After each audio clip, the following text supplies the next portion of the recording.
Bismillah ar-Rahman ar-Rahim. The next video. Okay. This chapter 2 is called Black Animalization. And this is the italicized letters. This is because this is in his own text.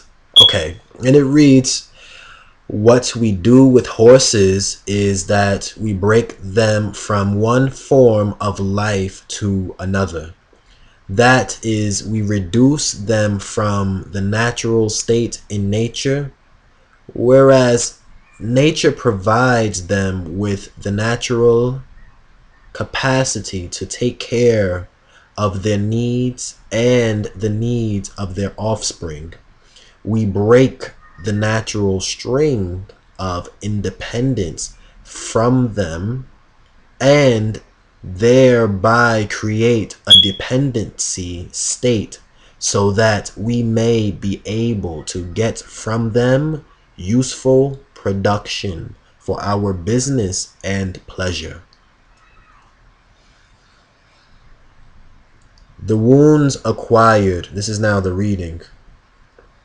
The wounds acquired from the slave experience over time have inflicted enough physical, social, and economic damage to prove that blacks as a people have been animalized. Before going any further, let's review the definition of animal as described in Webster's dictionary. The first definition: any such organism other than a human being. 2. A brutish, debased, or inhumane person. Here we will expound on the second description, stating that an animal is inhumane or debased. When something or someone has been debased, they become disconnected from their foundation. In the process, they are detached from the very core of their being that gives them value. That is the case of the Negro slave. The very culture, norms, and values that allowed us to uplift and civilize our citizens according to our own standard.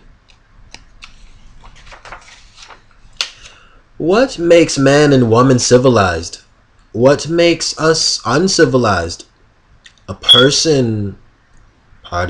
A people are considered civilized when they act in accordance to their understanding of the knowledge of the nature of themselves.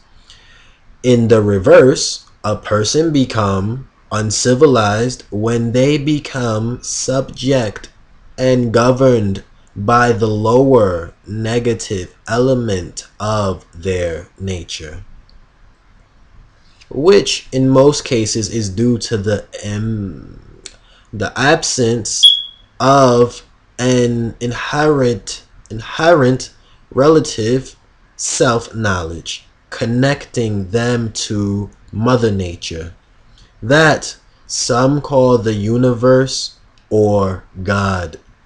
In the process of making a slave, the African was eventually stripped of any remaining background that would allow the black masses to connect with their natural divinity, or even yet claim any kinship to being made in the image and likeness of God. Allahu Akbar. Wise people throughout the ages have taught us to know thyself, but in the life of the overwhelming majority of Negro slaves confined to the American plantation, there was never provided the opportunity under safe conditions that would enable the Negro to even publicly regain his humanity. In most cases, the stronger or more educated Negro was killed outright in front of the rest of the slaves as an example of what happens to a nigger boy slave when he decides to become a human.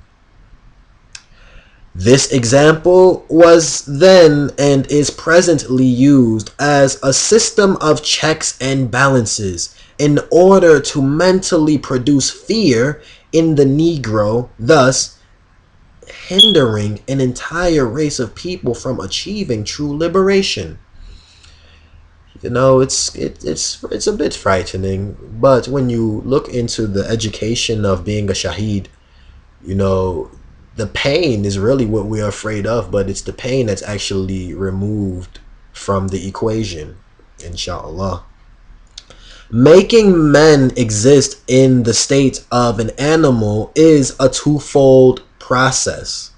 Making man exist in the state of an animal is a twofold process. First, there is the destruction of decent morals, which include the perversion of the people's traditional native religious practices and governing social norms.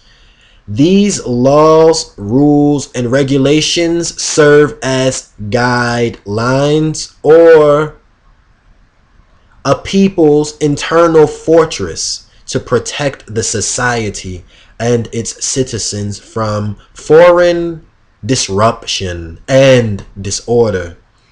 As during the years of physical bondage, the bulk of the black community today is suffering internally because of the debasement of our human foundation.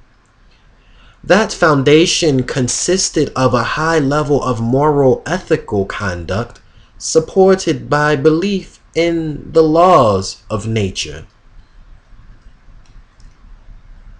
Secondly, the dehumanization of the African happened during the entire process of kidnapping, sale, and forced enslavement. Secondly, the dehumanization of the African happened during the entire process of kidnapping, sale, and forced enslavement.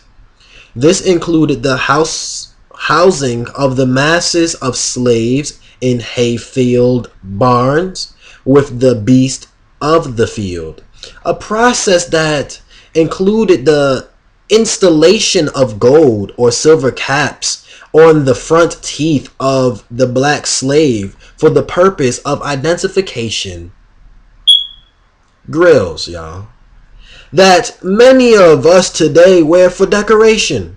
In most cases, this was the treatment given to the house Negroes, but most wore the master's mark burned by the branding iron heated with burning coals.